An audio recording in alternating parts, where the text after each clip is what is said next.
आखिर कैसे ये कच्चा बादाम सिंगड़ लूट लिए गए 70 लाख, कहानी जानने के बाद आप रो पड़ेंगे। और आखिर क्यों गंगा नदी को साफ करने वाली कंपनी वापस जर्मनी भाग गई, और 15 साल के इस लड़के के आगे नासा ने भी घुटने टेक दिए, लेकिन क्यों? और कैसे इंसान रातों रात दिहाड़ी मजदूर से बना स्टार, और भारत का एक ऐसा नेशनल पार्क जो हमेशा पानी के ऊपर तैरता रहता है। ऐसे ही फैक्ट जानने के लिए बने रहिए वीडियो के एंड तक। नंबर 1, आपने यूट्यूब, फेसबुक, व्हाट्सएप स्टेटस या इंस्टाग्राम रील्स कहीं न कहीं कच्चा बादाम गाना जरूर सुना होगा। इस वायरल हो रही गाने का क्रेज लोगों के बीच इतना ज्यादा है कि लोग तो पागलों की तरह इस गाने पर डांस भी कर रहे हैं। आपको यकीन नहीं होगा, लेकिन इस गाने ने सिर्फ यूट्यूब से 3 करोड़ रुपए से भी ज्यादा रुपए कमा लिए हैं। लेकिन क्या आपने इस बीच एक बार भी ये जानने की कोशिश की कि इस गाने को गाने वाले गरीब भूमन बाडेकर को इसके लिए कितने रुपए मिले? भूमन को इस गाने के लिए 1 पैसे भी नहीं दिया गया। उनके साथ बहुत बड़ा धोखा किया गया। लेकिन हमें कैसे पता कि गरीब बादाम बेचने वाले भूमन को स्टूडियो में गाना गाने के बाद 1 भी पैसे नहीं दिए गए? असल में इन्होंने खुद एक न्यूज चैनल से बातचीत के दौरान ये बताया था कि उन्हें स्टूडियो में गाना गाने के बाद 1 पैसे भी नहीं दिए गए। भूमन का कहना है कि म्यूजिक कंपनी वालों ने ये वादा किया था कि वो उन्हें मुनाफे का 40 से 50% हिस्सा देंगे। भूमन का कहना है कि शायद पैसे दिए जाएंगे, लेकिन कब दिए जाएंगे ये नहीं पता। इतना फेमस और वायरल सॉन्ग गाने के बाद भी भूमन घर घर जाकर कच्चा बादाम बेच रहे हैं और दिन के 200 से 300 कमा रहे हैं। भूमन का कहना है कि अब उनकी हालत थोड़ी ठीक भी है, क्योंकि बहुत सारे लोग और बड़े बड़े यूट्यूबर उनसे मिलने आते हैं, जिनमें से कई लोग उन्हें 500 या 1000 रुपए देकर भी जाते हैं। अब बताओ यार, जो आदमी 70 से 80 लाख रुपयों का हकदार है, उसे अपना दिन 200 से 300 रुपए में बिताना पड़ रहा है। नंबर 2,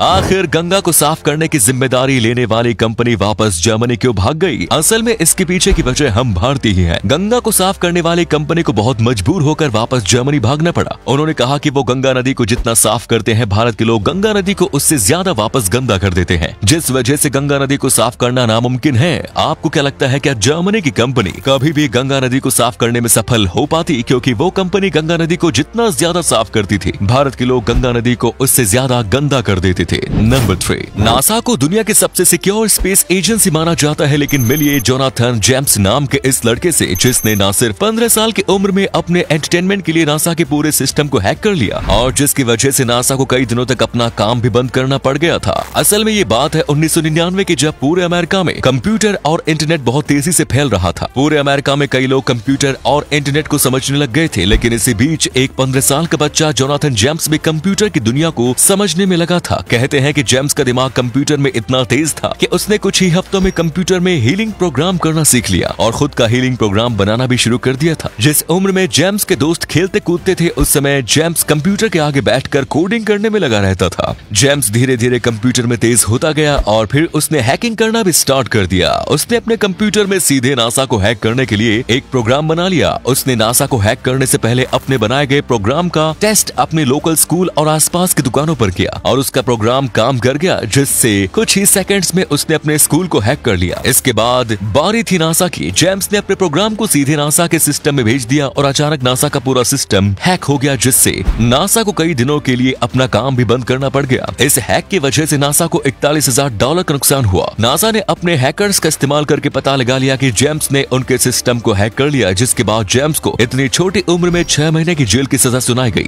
जेम्स के लिए वो 6 महीने बहुत मुश्किल थे। जब जेम्स 6 महीने बाद जेल से निकला तो डिप्रेशन में रहने लगा। जेम्स के जेल से छूटने के कुछ समय बाद ही अमेरिका में फिर से एक बहुत बड़ी हैकिंग वारदात हुई। इस हैकिंग वारदात में जिस हैकिंग प्रोग्राम का इस्तेमाल हुआ था, वो बिल्कुल जेम्स के प्रोग्राम जैसा था, लेकिन इस वारदात में जेम्स का कोई हाथ नहीं था। इस घटना के बाद लोग जेम्स को और ज्यादा आरोपी की नजर से देखने लगे और वो ज्यादा डिप्रेशन में रहने लगा। और इस बीच खबर आई कि किसी बच्चे ने खुद को गोली मारकर आत्महत्या कर ली, और वो बच्चा और कोई नहीं, जोनाथन जेम्स ही था। नंबर 4, आपने नेशनल पार्क के बारे में जरूर सुना होगा। हाँ, वही नेशनल पार्क जिसमें अलग अलग तरीके के जंगली जानवर जैसे शेर, हाथी, जिराफ और हिरण जैसे जीव रहते हैं, और वो भी बिना किसी खतरे के। लेकिन क्या आपने उस नेशनल पार्क को देखा है जो पानी में तैरता है? और वो नेशनल पार्क कहीं और नहीं, भारत में ही मौजूद है। असल में मैं बात कर रहा हूँ केबुल लाजबो नेशनल पार्क की, जो भारत के मणिपुर में स्थित इकलौता ऐसा नेशनल पार्क है जो पानी के ऊपर तैरता है। सुंदरता में इस नेशनल पार्क से खूबसूरत शायद ही आपको कोई नेशनल पार्क हो। ये नेशनल पार्क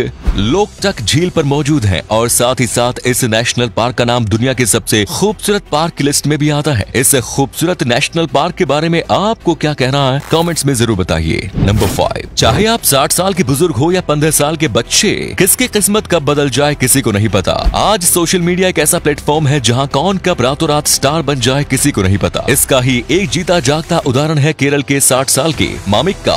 ये दिहाड़ी मजदूर से अचानक रातों रात स्टार बन गए। आज उनके कपड़े और स्टाइल देखकर कोई बोल नहीं सकता कि ये कभी दिहाड़ी मजदूर थे। असल में एक दिन एक फोटोग्राफर की नजर दिहाड़ी मजदूर मामिका पर पड़ी। उस फोटोग्राफर को दिहाड़ी मजदूर करने वाले मामिका में एक मॉडल नजर आया और इसके बाद इन्होंने इनका मेकओवर करवाया और फोटोशूट करके मामिका की फोटोज और वीडियोस इंटरनेट पर डाल दी। फिर क्या था, मामिका की फोटोज और वीडियो पूरे इंटरनेट पर आग की तरह वायरल हो गए और इनकी वीडियोस देखने वाला हर कोई आदमी इनके जलवे की तारीफ करने लगा। नंबर 6, सदियों से ये कहावत चलती आ रही है कि जिस इंसान के हाथ या पैर में एक उंगली ज्यादा होती है उस इंसान की किस्मत बहुत अच्छी होती है। लेकिन मिलिए देवेंद्र सुतार से, जिनके पास दुनिया के सबसे ज्यादा उंगलियों वाले इंसान का वर्ल्ड रिकॉर्ड है। इनके दोनों पैरों में 7-7 उंगलियां हैं और दोनों हाथों में भी 7-7 उंगलियां, यानी कि इनके पास कुल 28 उंगलियां हैं। देवेंद्र सुतार गुजरात के रहने वाले हैं और इनका नाम गिनीज वर्ल्ड रिकॉर्ड्स में भी शामिल है। कमेंट्स में बताना कि अगर ज्यादा उंगलियां होने से किस्मत ज्यादा अच्छी होती है, इसका मतलब तो देवेंद्र सुतार की किस्मत दुनिया में सबसे ज्यादा अच्छी होगी। तो दोस्तों उम्मीद है वीडियो पसंद आई होगी। इसी के साथ वीडियो को लाइक कर अपने दोस्तों में शेयर करना ना भूलें, क्योंकि आपके एक शेयर से हमें काफी मोटिवेशन मिलता है। धन्यवाद।